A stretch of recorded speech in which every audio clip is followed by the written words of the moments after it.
Where are we going to put this one? Huh? What is it going to do? This camera is going to beam on YouTube, Facebook, and Instagram. Please go downstairs and not come back again. Tell everybody, nobody should come here. You understand it now? Yeah. So once you position it somewhere that's going to face me, this is about to go. It has gone left. Hold on, let me get. I want to normally use this to get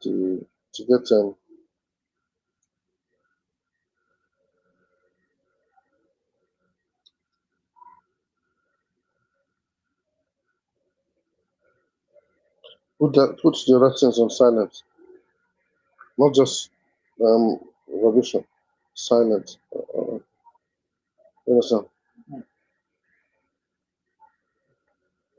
Vibration will come up in this. This I need you to get where this one will be. There's no table downstairs or something. You can grab a table. From time to time, downstairs, red table, no red table. My that side, that's small table.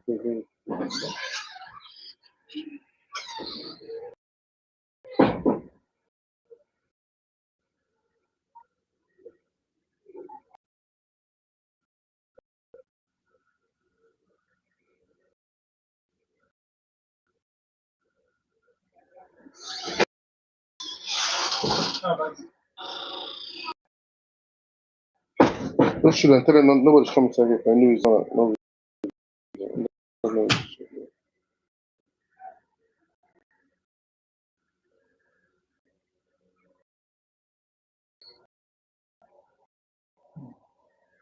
No. Don't, go ahead.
Okay. You go. Once you go.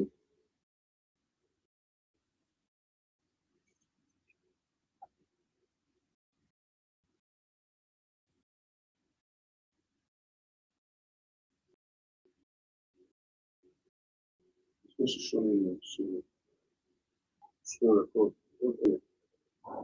The screen record, it doesn't matter. Actually, it's tiny as well.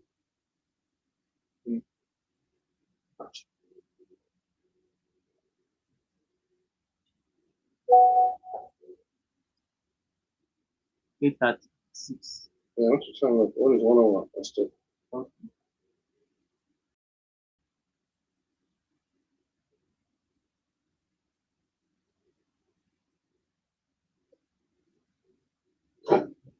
Yeah, see. See.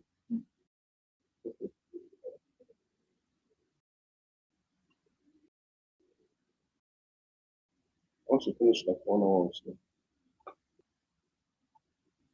You know how to screen record it. Screen record. Just drag the button down.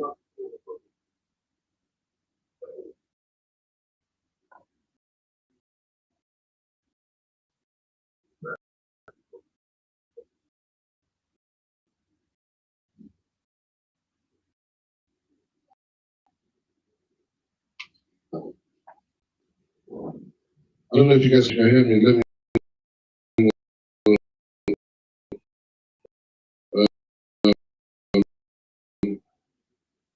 let me know when choose to technical issues. We're running way behind schedule. Way behind. Look up for it. It's just staying for an hour.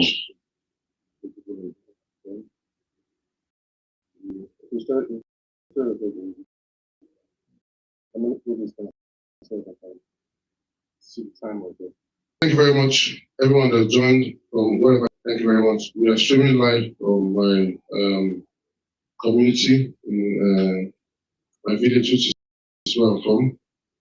To be precise, Enugu Store. So that's where I'm from. People outside can hear you. Thank you very much. Thank you.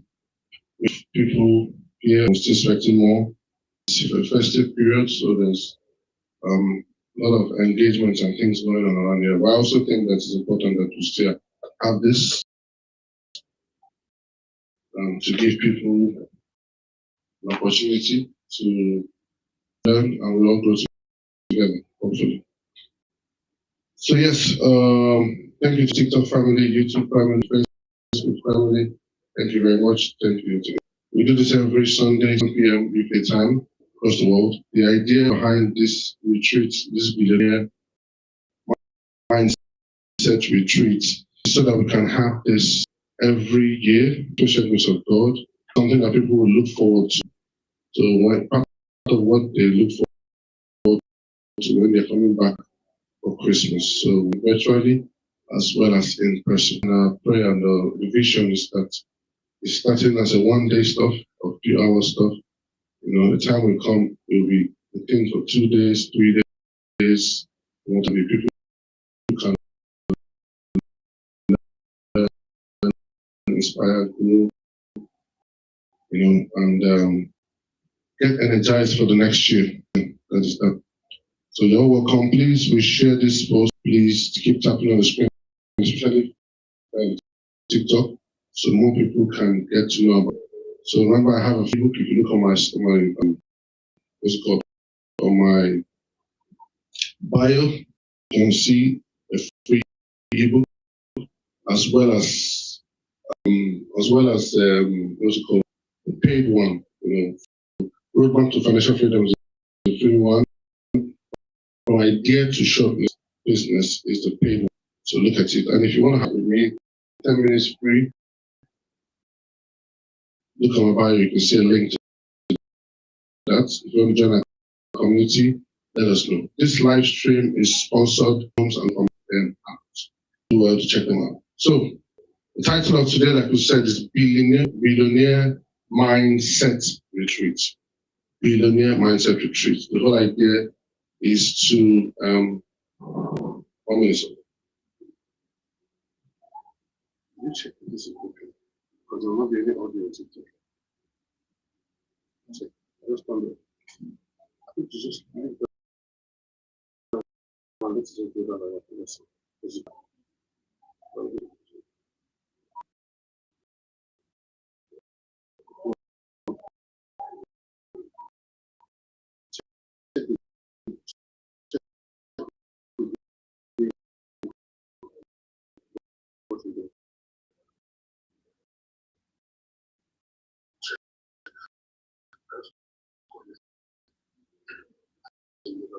Yeah, 2 days, 3 days from us. 2 minutes, 3 hours. Yeah, okay, let's go on. So, yeah, so that's it. So, wealth starts in the mind before it appears in the bank. You know, battles are won and fought, won and lost in the mind. This is the engine room of every man. This is what determines what the man succeeds. You know, if before a man becomes a millionaire, before you become a millionaire, or before you become a billionaire, it starts in the mind. Before you become a millionaire, before you become a billionaire, it starts in the mind. So everything starts here. Battles are won and lost here in the mind. Millionaires think long term, not quick wins. They think what? Long term, not so their ability. What determines a billionaire is going to be one becomes a billionaire are some daily habits that move them towards motivation. So one of the questions I can ask you is, do you think your current daily habits can make you wealthy? You know, these are some of the questions. Is that a yes or a no matter? A yes or no factor? So we crack on. So I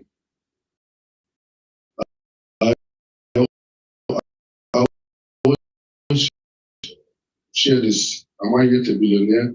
Full thinking, not something that I'm wishing, something that will become a reality. You know, before I became a millionaire by the special grace of God, He was here. You know, we're on track. We're not yet there. I always say to people, on track, I'm not there. It's, and, um, and it's not just about getting the status of a billionaire. Still be, one can still be wealthy and still have a performance. They can be a nuisance. One can be wealthy and be I don't know what to call it, you know, a curse. You know, so it's not just arriving towards having figure or arriving towards having assets or whatever in business. No, it's being a billionaire with intensity, with intentionality, being a billionaire with a difference. So one of the things that I'm hoping that we would learn today or we would imbibe today is the act of personal development. Every billionaire, you know, that we talk about, you know, be it Warren Buffett, be it true billionaires, you know, Cosmos, Madoka, name them, you know, they read books, they read books, you know, they read books. And, you know, Bishop Wade always say things like, if you have enough time to put food in your mouth, there's enough time for you to read a book. There's enough time for you to read a book. There's enough in your Bible. There's no excuse not to do these things. It's very, very, very, very important. My mentor always says that, you know, start with 10 pages a day, 10 pages a day. And I always tell you guys about, there's a book, I've always made reference and keep making reference to it. It's called Slight Edge. It's called The Slight Edge. I think Jeff Onslow, Oslon. I'm not home, I'll show you a copy now. So that book teaches you how you can do daily steps. And those daily steps can lead to long-term goals, you know. So and also tells you how if you do daily steps, on the first day you do any impact, negative impact, but over time, it will show both positive or both negative. It's important. I want to encourage you to be a part of this book club, and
this way.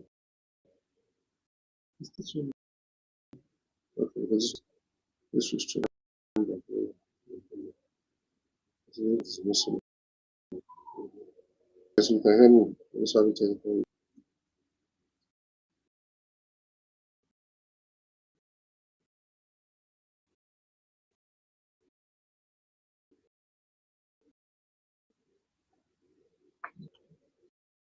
Yeah, wait, wait, wait. This one is missing. Or the secret account. Perhaps you can upload the recording again on YouTube so people can watch, especially like waste the some parts. Those are what waste of parts due to techniques that are having. So, I think we might be back on YouTube, Facebook, and Instagram. Sure. Yeah, I think so. Yeah. Okay. So if you're serious about growth, then I recommend that you join this. Um, join this.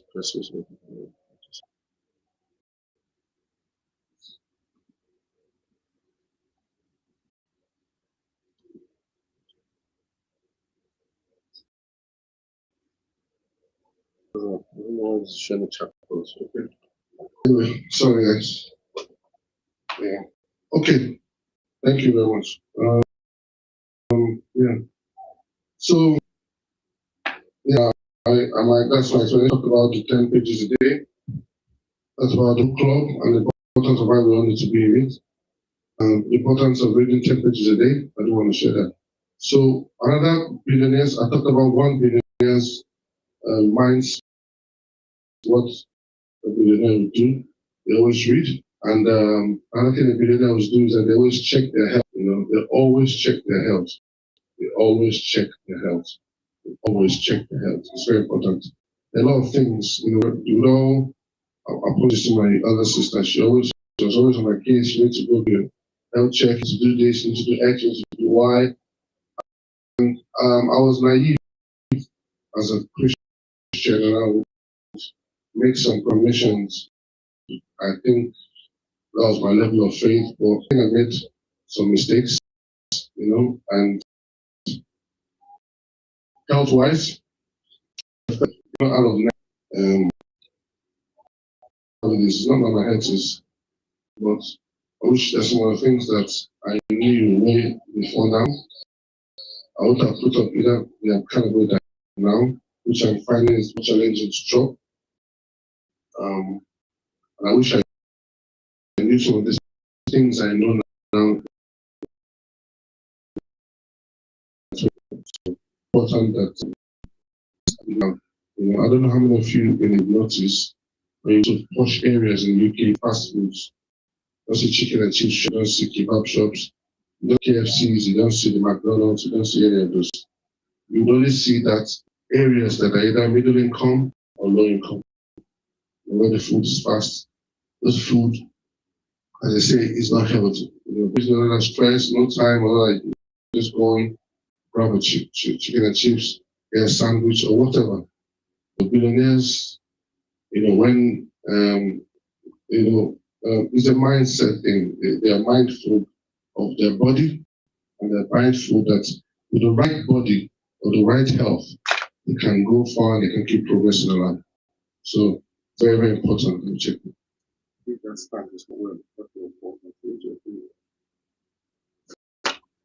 Yeah, that's it. So don't wait until 40s to take your health serious.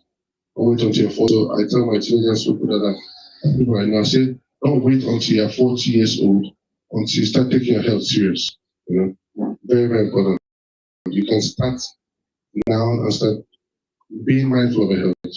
Energy fuels productivity, and so wealth is meaningless without health. So if there's no health, it's meaningless. So yeah, that's important. So exercising a week. We're going to talk about it. It's called. I learned this from a billionaire as well.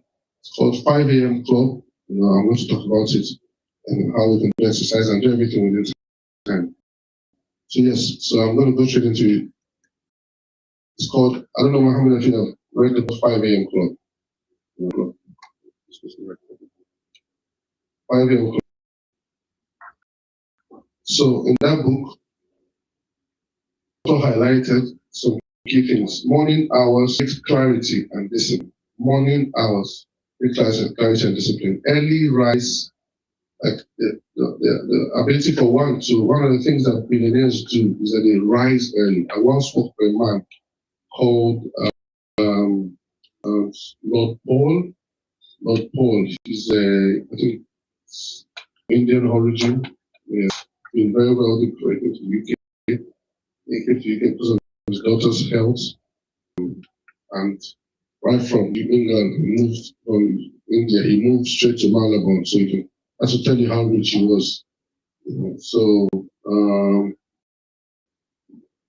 rich that he was. Malabon, he went into steel and worked for him. This man in his 80s will still wake up early, will still come to the office early, will still maintain those routines that he still wanted his croissant, the almond croissant, at a particular, he had like this thing as a billionaire. And one of the things, in addition to that he mentioned to me, his son mentioned to me, which is also as well, is that there are three relationships you need in your life. Three relationships. Be careful. Touching that.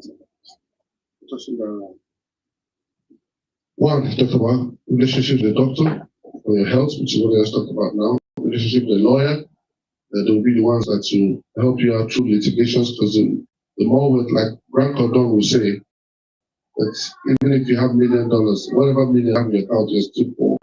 You'll say one lawsuit right out away, one lawsuit right away. So the more wealthy you become, the more likely of lawsuit. You need a lawyer to help you out with the situations. The next thing he talked about was an accountant.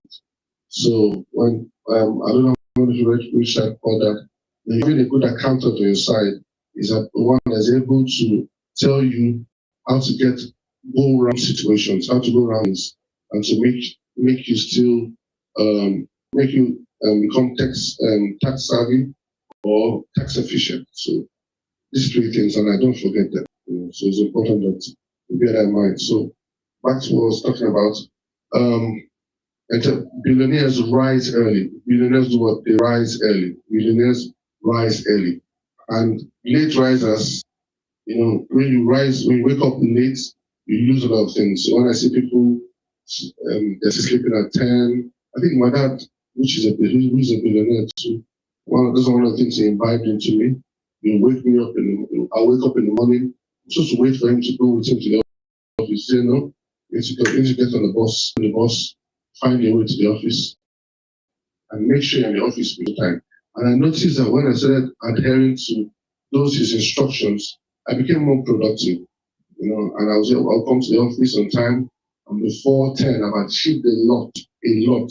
Or like when I would wait for him because he would do different morning meetings at home and do Excel, but I saw things out before he started get to the office. So I learned some of those things from him as a billionaire. So I want to encourage us, it's not easy to rise up early.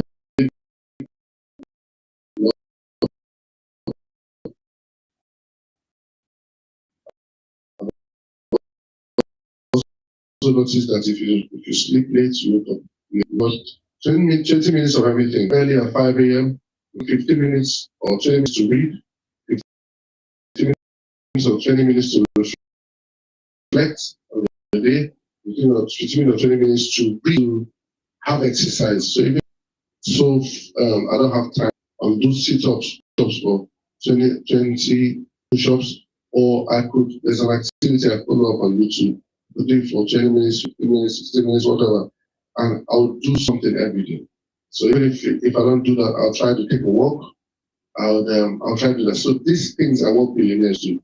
I mean, when I'm in Abuja, I have opportunity to go to Sheraton, that's Old Sheraton, which I don't forget the name now. They have a sauna in there. When you come, they see billionaires. They create time for their health.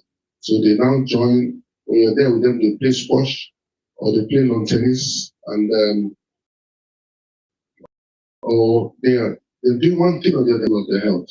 So it's very important as that to to be a billionaire, to become a billionaire and to remain a billionaire, we're mindful of rising early, mindful of exercising, mindful of taking our time to read, mindful of taking our time to reflect, think. It goes a very long way. So next thing I want to share as we make progress is what? True wealth without sorrow. True wealth without sorrow. Bible tells us that the blessing of the Lord maketh rich and add no sorrow. The blessing of the Lord maketh rich and what? Add no sorrow. Genuine wealth, not corrupt wealth. Genuine wealth, not wealth from fraud. Genuine wealth, not wealth from diabolic means. What we're talking about here. So Bible tells us, makes us understand that, I don't envy people that have made wealth through. I don't have no respect for any politician. I have no respect for anyone that has made money fraudulently, be it 419 or what have you. If I'm not even moved by people that are wealthy, like I should have respect for them, but I'm not like a worshiper of wealthy people. No, I keep to myself and I respect them, but I'll keep to myself. And I'm not driven, or I don't know how to explain it. I think it's the Spirit. God has helped me a lot. So maybe it's the kind of family I've broken, I don't know. So I can't really tell you what it is, but one thing I know is that wealth gotten wrongly will never last. Will never last. Give yourself examples. Reflect on mafia movies. Goodfellas. Is it name them? Look at their wealth. Look at Pablo Escobar. With all due respect to him. Look at what's the other guy? Name them all. They're so. Look at how they passed away with all the wealth. Sani Abacha. It's important that we get wealth the right way. I would say the blessing of the Lord, make it rich and add no sorrow. Make it rich and add no sorrow. That's it. Make it rich and add no sorrow. So that means there is a blessing that comes with sorrow. There's a blessing that comes with sorrow. There are wealthy people that don't have joy in their home. There are wealthy people that don't sleep at night. Would you believe that? They don't sleep at night. When the night time comes, They're looking for people to keep up. I've seen people that are wealthy that move from one club to another club at night. They are waiting. They can't sleep at night because they have a fear that if they close their eyes, they will die. The blessing of the Lord maketh what? Rich and add no sorrow. I see people that are wealthy, but their wealth cannot help them to with their sickness, their ailments. We're talking about true wealth. When the Bible says, if sinners entice you, do not consent. Because sinners will entice you. I was telling people in my DM, the Mulata, I don't know what the name is, sent me a DM that if I join them, they give me $2 million. Some people will do it. But they don't even say it, someone have already dived it. That's fine. They've dived it. I said to the person,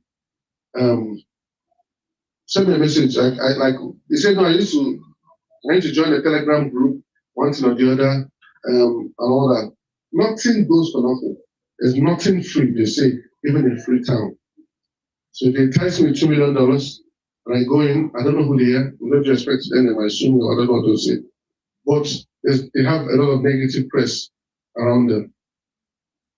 So a lot of people might be tempted to venture, see themselves go into groups like that because of what money.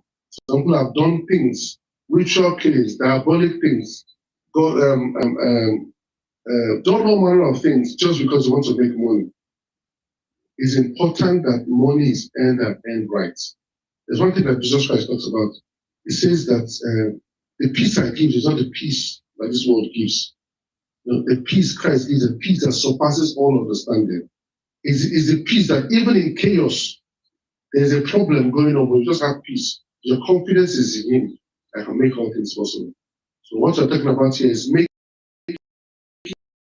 wealth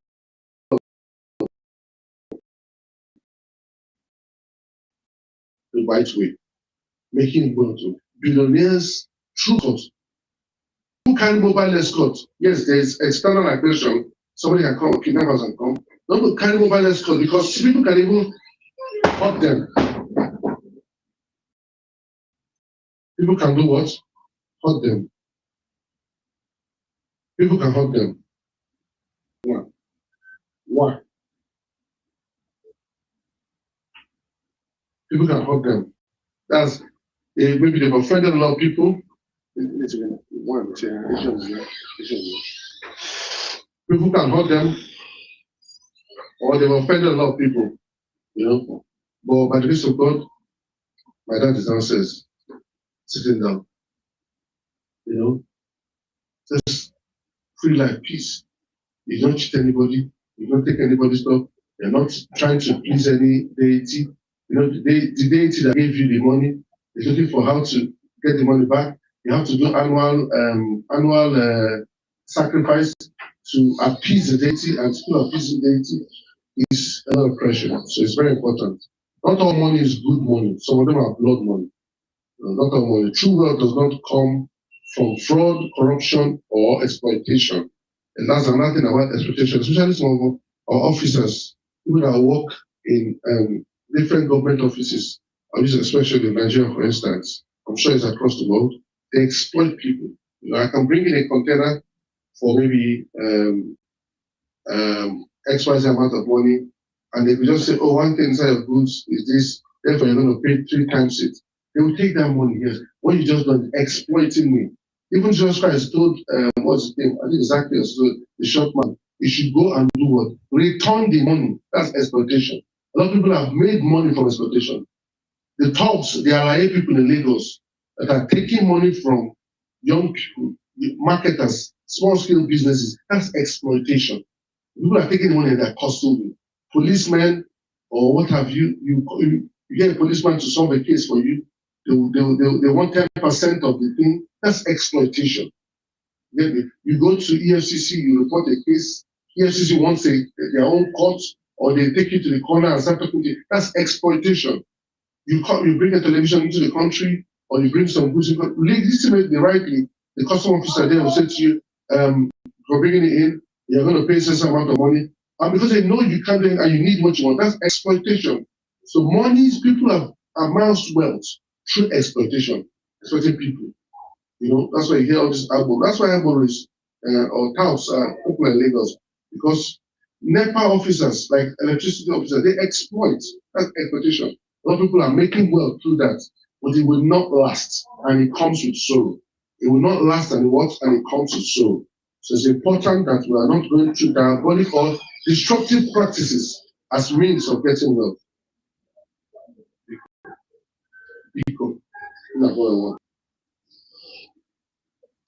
Yeah, wealth that destroys peace.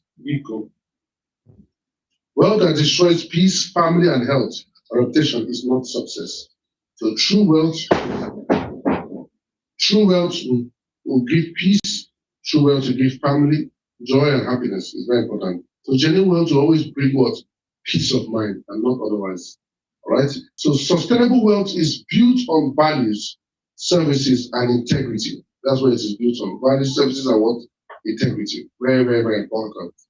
And so what you gain wrongly, you often lose painfully. You often lose what? Painfully. I've forgotten the mafia movie. And they killed the guy as a dog. After he had killed so many people, he ended up as a dog. The way they killed him was horrible, painful. So after all the wealth and everything, God forbid. When you gain wealth wrongly, you lose it painfully. I've said that, I'll say it again. So if the source of your wealth brings fear, it brings shame, and it brings secrecy. Is it truly wealth? It's important. If you can't tell people how you got your wealth, or one thing or that, it's not truly wealth. So it's important that we bear all this in mind. So type true wealth if you believe in success without sorrow. So thank you for all those that are still watching on TikTok and Facebook and YouTube. Thank you as we crack on. And I hope that you guys are learning anything too. So basically we're talking about billionaires mindset. This is the right mindset to be a billionaire, the right mindset to remain a billionaire, the right mindset to continue to be a billionaire with intentionality. That's what we're working on now. So what else? Dress for confident opportunity. I always say this and I'll say it again. Your appearance is a silent introduction. Your appearance is what? A silent introduction. When you see one of the things you notice about people that are super wealthy is the way they dress. The way they what? Dress. The way they dress. The way they dress. Very, very important. Your appearance is a silent introduction. You want to pause that? Appearance is a silent introduction. Silent introduction. Sorry. Dressing will build confidence and credibility.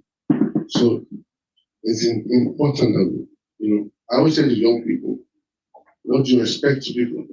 In my community, I just walked out today.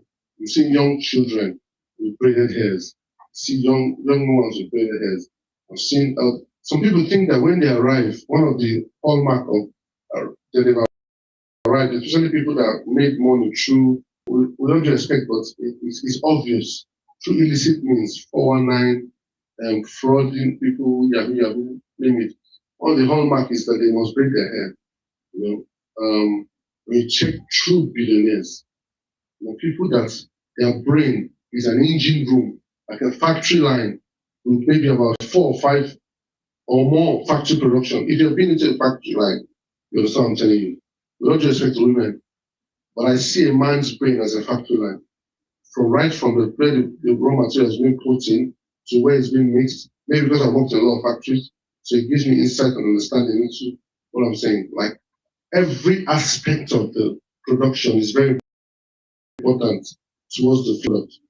So if like I remember in a cake factory, by the time they pour the mix at the beginning, it's all a piece. It's amazing on how all these things they all join together.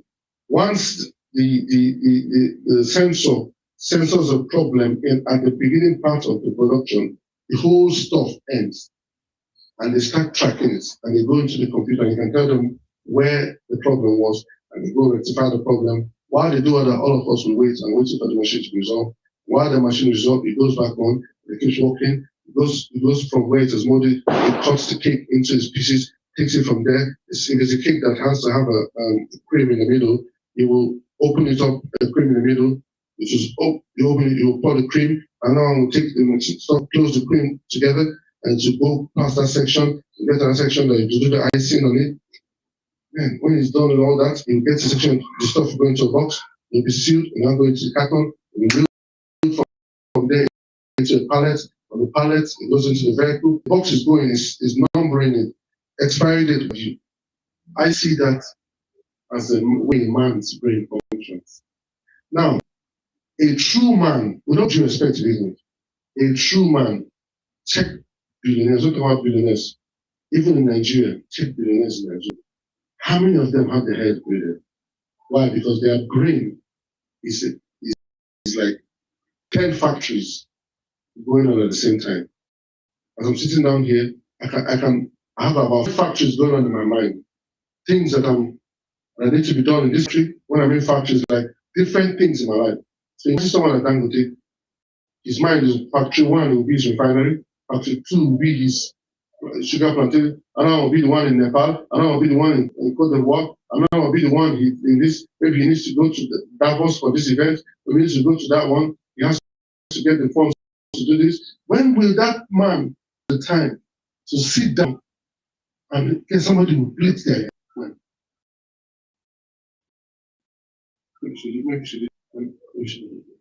When will that man have time to sit down with their head to be plated? That's what a man is. Not just respect to women. Check true billionaires. They are very important to them. You know, very, very important. The way they dress, the way they carry themselves. When I talk about billionaires, not just men, women as well. You know, I was talking to one of the people that work with us, and I was saying to her lately, I was talking about, I say, dressing is important. And before you dress, you know, we're having an argument over what is short and what is not short, and you know, an outfit that was above the knee is clearly short and too short for comfort. But she said to me, "Oh no, it's not short and everything." I said, "Okay." I said, "Do you know the dress code of a harlot?" Looking at me, I said, "Do you know the dress code of a harlot?" I said, "Let's look it up in the scriptures." So we looked it up, and I think it's in Proverbs somewhere. I think it says, and she dressed like a harlot.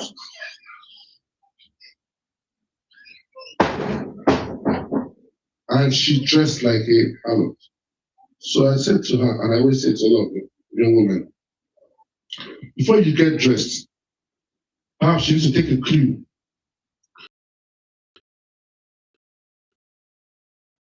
Go to red light districts in Abuja, we have it in Wuse too. Go to red light districts in your area, your community. They have them in Belgium, they have them in different parts of the world. And look couples. They're always dressed in miniskirts, they're always dressed in revealing clothes, they're always dressed in crop clothes, they're always dressed in show body clothes. They are trying to entice all over the place. Someone that is aspiring to be a billionaire, or someone that is a billionaire, would not be dressed shabbishly like a harlot, without due respect. So if you check your dressing, mirror your dressing with someone that is in the red light district trying to win a man as a sex paid worker. What's the difference? So you see people walking around with bomb shots and they're comfortable. Man, it just shows. They were taught when I was doing my NYC in business. They say the way you dress is the way you be addressed. And Bishop always says something. He says, dress like the future that you picture. So however you want to be in the future, dress like it now. I can imagine the Queen of England then wearing a crop this thing. The whole gossip magazine will just be writing, how can she dress like that? Is she not a queen? Is this not that? Even now, what's like all those people in the royal family, they can never wear anything below their knees. They dress elegant. Bible talks about we being royal priesthood. So a billionaire, someone that is heavily minded, should dress elegantly, dress well. Yes, at times when you dress t-shirt and a short, but you always dress properly at all times. It's very important. So dressing well builds confidence and credibility. I remember one thing I always say, I don't dress shabby when I want to go into a plane. I've said it to people. I will say, well, some of you, I don't know if you do, you might wake up, wear shorts, go into a plane, and all that is entirely up to you. How you do your thing. I'm not here to, everyone's an adult, I'm not here to tell you what to do or what not to do. But I remember that time, I dressed up, this is quite a long time ago, maybe, I can't remember. I was flying from Lagos to Abuja in Nigeria, and I'm always dressed well when I'm trying to get on a plane. So I got to the plane, I got to the counter so I can get my boarding pass, and they said to me, "Oh, we're overbooked." And I was like, "Hang on, what kind of stuff is that?" I came here the day before to ensure that this ticket was. I had to come from Tulare and come to Ikeja to confirm my ticket, and it was okay. Now I come to board and you're telling me that I'm overbooked. It doesn't make any sense. So while I was still saying that, not knowing that somebody was sizing me up. Somebody was sizing me up. You know what she just did to me? She just called me to the side and said, "Calm down." I said, "Well, she just said, calm down, wait for me." I waited for her. Guess what the lady did? She went into the room, printed out the boarding pass of a business class ticket, came and gave it to me. I just said, I should, what do you call it? Not now, there's something. She said to me that I should, I went to the, what do you call it, to the plane to board. Lo and behold, I'm sitting in business class with people in the plane. And you could see that as I sat in the business class, I was not looking out of place. I'm not complicated. Imagine that I was looking out of place, looking tattered, had my hairs down, I'm looking like like a raspboy. I don't know. They might, yes, don't get me wrong, people that have their money can look that way and still stay in business class and all that. But I believe that one of the reasons why that lady, of everybody there that was ranting and shouting how their ticket was missed, would have thought it in her mind to upgrade me to business class without me asking, was my dress code and the way I comported myself. It's important that you dress well at all times. At all what? Times. Remember a time again, my uncle came to IBB Golf Club in Abuja. I was going to see some senators. And he said to me, I was driving around, he came from the US, driving around, I was still young, I was not married then. But of course, I always had that consciousness of dressing well. And he said to me, we got there. I said to him, shall I wait for you here? Let's look at me, let's go. And I went and I sat down, lo behold, Senator sitting there, Senator Shagaya, I was sitting down there. I was having a conversation with them. Tell me, if I was not dressed well, without prior telling me that I was going for a meeting, will he come and sit me down there to have a conversation with them? And there, because also, that's what I tell people, because you need to develop yourself to a point where you can, if you're in any room, you can have a conversation. Not to the point that you can only talk about football. When you're in that room, you can't talk about this, or you can talk about academic things. And when you're in this room, you can't talk about or when you're in a room of religion or Christianity, you can talk about it. But if you're in that room, you can't talk about it. No. You get to a point where if they touch this side of you, something comes up. The other side of you comes up. That's personal development. That's lifelong learning. So I hope that we're learning a thing or two. So excellence shows in presentation. Excellence shows in what? Presentation. Very important. So okay. So yeah. So a lot of people are agree with me. So if you think that dressing affects how people treat you, let me know in the comment section. It's up to you. Let me know. So yes, next thing that a billionaire will do. Next thing a billionaire will do as we begin to round up. Is that a billionaire will always find time to watch network. Always find time to work network. Like I mentioned to you guys, when I'm in Abuja, these billionaires they create time to join sauna clubs, sports clubs, name those things. They network. One of my friends used to say, "Man is God to man." I don't think he said, "Man is God to man," and I also believe that the devil wants to hurt man is true man. God wants to bless man is true man. So man is God to man. Because who was that person I was listening to lately? I was saying that if you, I think it was, I think Pastor Emmanuel was talking about, not him, I think someone was talking about going to be a billionaire. I think it was Steve. I think, yes, going to be a billionaire. It's networking that leads to become a billionaire. You can make money by, so you can get to millionaires by whatever you want to do, but to become a billionaire, networking will take you there. You can, that's why one of my dad said to me, says, this country, yes, it might have all these problems and everything. It's one country where today you are not there, tomorrow you're a millionaire. He always told me that, and I've seen it happen. I've seen it work in my life. Somebody can just love you, like everything about you, and just bless you. Some of these things you don't find in the Western world. Don't get me wrong. I'm not saying that people cannot be wealthy abroad. I'm not saying that. But networking can improve and transform a man's life. The Bible talks about the steps of a good man are ordered by God. So it's important. Iron sharpens iron, so a man sharpens the of his friend. So it's important that we know kind of friends. So, yeah, networking. So, we're going to elaborate more on that. So, as we move on, one of the things I've noticed that billionaires do, and they keep doing, which is one of the things me and my wife are abiding on, is they think more, they're asset-minded and liability, they're asset-minded and liability. So they always ask themselves, is this an asset or is it a liability? And I learned that from Robert Kiyosaki's book.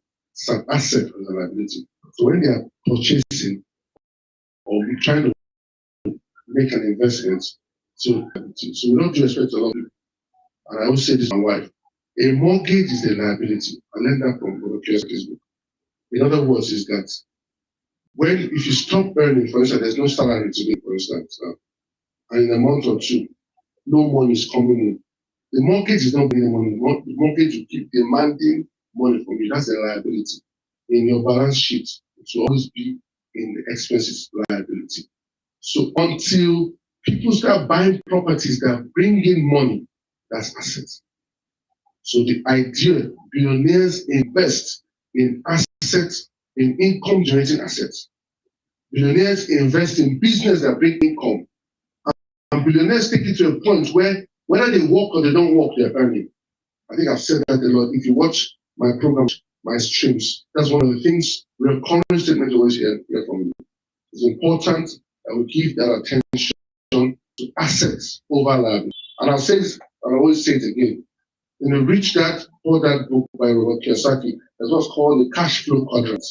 Where there's a quadrant where you're an employee and you're working for somebody. There's a quadrant where you're self-employed and you might even be working and putting more hours than when you're working for somebody. I hope we're learning anything about it. And there's a quadrant where you start owning businesses. And with systems, things start working for you. And there's a quadrant where you start buying up businesses. By the grace of God, my wife and I were in the place where we start owning business and with systems were earning. Once upon a time, I used to work for people. And from that, I moved on to owning my own business, and the business was eating up my time. To the point where now I'm in the third quadrant, by the grace of God and my wife, where we now have systems in place, and those businesses, we earn whether we work hard or we don't work hard. So it's a choice to work. It's not a choice. It's not a case of I must wake up in the morning and go to work. I hope this is what I'm saying is making sense for me. This is the mentality a lot of people need to have while they're in university, because they won't teach you this in university. They only give you theories, they give you jargons and X, Y. But with this mentality, I'm not saying that university is scam. It's time and a number. There's a difference between someone that went to university and someone that did not go.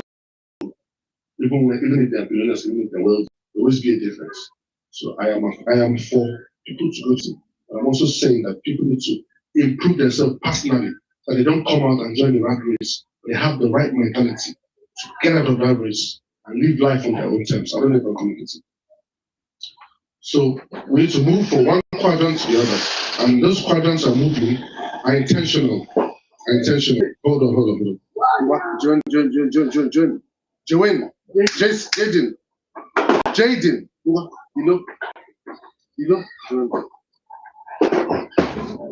Jaden. Sorry guys, we're in the village and there's so many children around and all of those things. Yeah. So build income generating assets. I mentioned that stop buying liabilities that drain cash.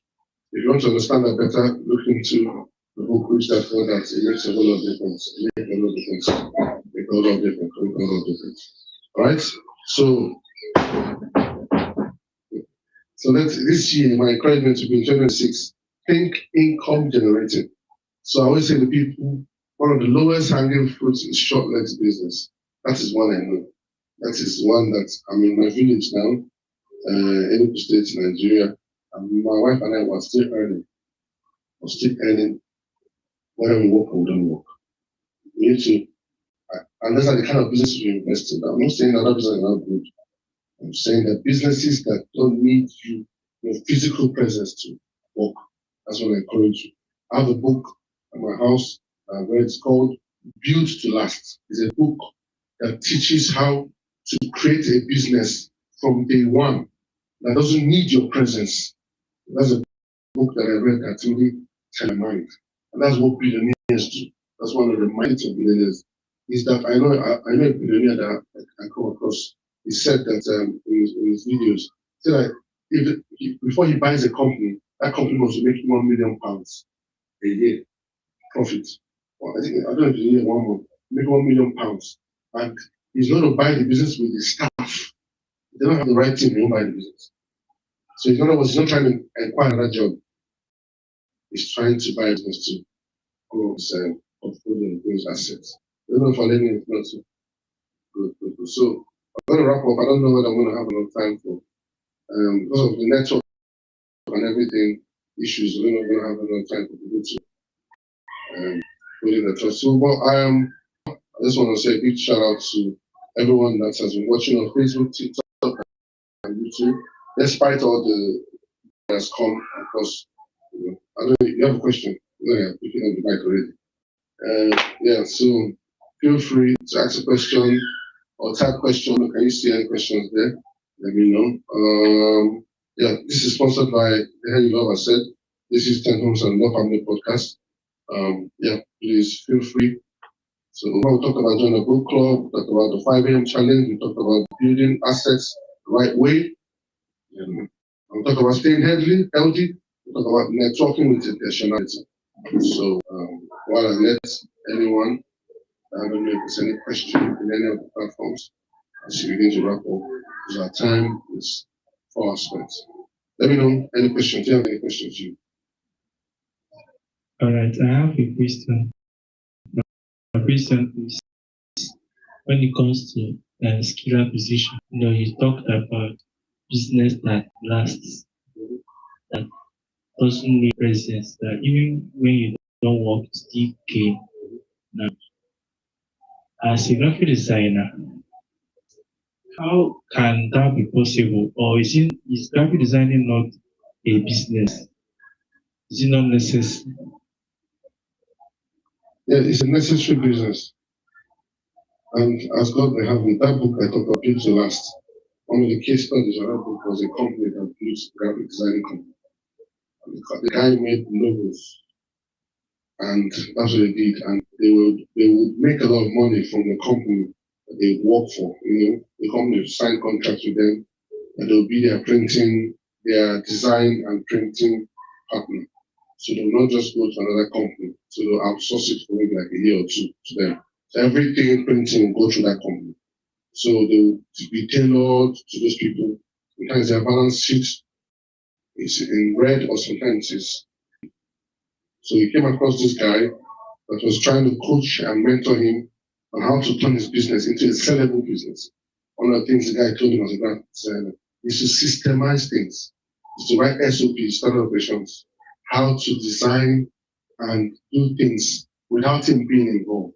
So when the design comes, there's a document that captures what the client wants. Then it goes through a process where someone maybe calls the client to verify that everything is there. Then someone goes to the person that does the design, to now does design and passes it by the client. The client can only make corrections between 5 corrections and what have you. Then on the package. So over time, I was able to mentor that guy to the point where that business was sold. So you get the point. The point is not the business, what you're doing. The point is how you can see what you're doing to the point where things work without you being. Does that help? So be it whatever it is, be it like I went to the shop when I went to now. I could see that it was the boss that was and this is never good and the way he's one sitting behind the counter, never good enough. And that's what business I look for. That's the business that I'm enticed about. You get it? Because that's another job creating for me. I want to be able to go to China in the first quarter of this year, and I'll still earn while I'm there. I'm planning to come back to Nigeria the first quarter of this year. I still earn tied to. I will sit there in the shop and be counting every dollar, every pound that comes in. No. There's a point. Billionaires don't operate in that manner. Understand me? They will get to run those things. They get people to put standard operations and organize things so that money keep coming without them being involved. I don't know if that's it. So I don't know if anybody. Yes, if you have any question, I'm here to answer. Any further questions, let me know. Any question on person, let me know. Yeah, so yeah, that's that. Let us see how much time I have left. So thanks for that question, very, very helpful. So okay, as we wrap up, I'm sure I'm going to get more questions. You have another question? 2 minutes. Thank you very much. Okay, thank you very much, guys. This is just my plan to always do this, irrespective of whatever it is. We have to make it. Thank you very much, everyone. Thank you very, very much. Thank you very, very much, everyone. Always joining this from across the world, wherever it's from, and all those that are here. Some of them have stepped up, some of them are still here. You have a question? Okay, quickly. Okay, you talked about dressing code that you will address by how you are dressed. So now, if for instance, as a young growing Nigerian youth, as a young person, you don't have that money to buy those, corporate wares. You just wear what then can you dress that way? Because as someone say, dress like your future. But you're not in the future. You have to start from what. So how can you do that since you don't have the resources at the moment? Okay. You don't have to break the bank to dress well. You understand that? Don't break the bank. This is one country where, to be honest, to dress is quite affordable. If you're to make seamstress or tailors abroad and tell them to make up and down, what they call up and down, they charge you serious money. That's the money they charge is more than the material because you get it. That's if you want to make a tailored made. Now there are thrift wears, what we call them down select. When I wanted on my own, I don't want to depend on my dad or get things like that. Go to Abuja, area 10 in Abuja, you know where that is in Abuja. That's where they sell thrift blazers. And we go there and pick blazers. We pick them. We match the blazers with shirts and trousers to look presentable. It's all about intentionality. When you are in and the way to do it, the way we go, you get it. So thrift wears, bend down, second-hand clothes, you get it. Even when I went to the UK as a student, I couldn't afford to go into some shops, Zara, H&M, and all that. Huh? Connect again. Yeah. Sorry guys, we're wrapping up now. Yes. Who's there?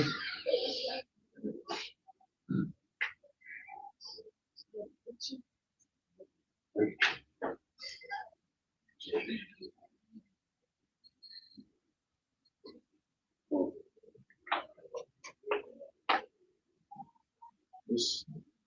oh,